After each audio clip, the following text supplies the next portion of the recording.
Naalala ko yung isang organization, isa sa core values nila ay integrity. Core values, integrity. Tapos, dahil hindi malinaw, kulang sa clarity, hindi malinaw kung anong ibig sabihin ng integrity. No? So, itong mga messengers, pag inuutosan silang magpanotaryo, nagkaroon sila ng suki na abogado, no? Na binibigyan sila ng 200 pesos kada panotaryo. No? 200 pesos.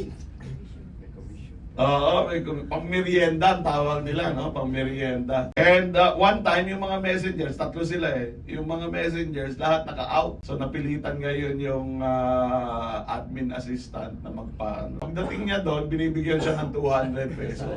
Sabi niya, teka, para saan to? Pang-merienda. Binibigyan ko ng pang-merienda yung mga messengers niya pag pumupunta rito. O di itong si admin assistant, sabi niya labag ito sa ano natin, sa ating patakaran sa sa integrity. Nakakasira ito ng ating integrity. So gumawa ng incident report at pinaimbestigahan. And then dumating yung explanation ng mga messages. So pinatawag ako nung managing director ng company. Bigla siya nagkaroon ng dilema. Ito kasi yung nakalagay sa explanation. Hindi po kasi namin alam na bawal dahil pag Pasko po, yung lahat ng managers may regalo from suppliers. Meron pang palitsyon kapag may birthday galing sa suppliers, di ba? So akala namin okay lang yun. Kasi supplier namin yun, di ba? So sabi nung managing director sa akin, anong gagawin ko? Sabi ko, mag-sorry ka. Dahil na-realize mo na hindi aligned yung ginagawa ng management.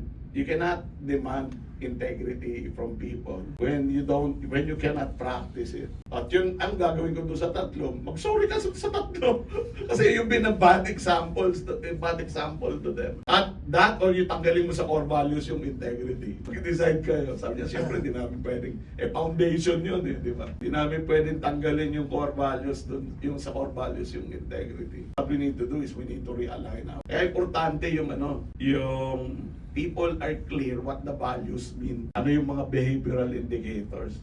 Ano yung mahirap gawin pero kailangan nilang gawin. Kasi kung sanay ka na binibigyan ka ng regalo ng vendor, no, binibigyan ka ng regalo ng supplier, and you enjoy it, no, you really appreciate it, and then all of a sudden, bawal na yan. Diba?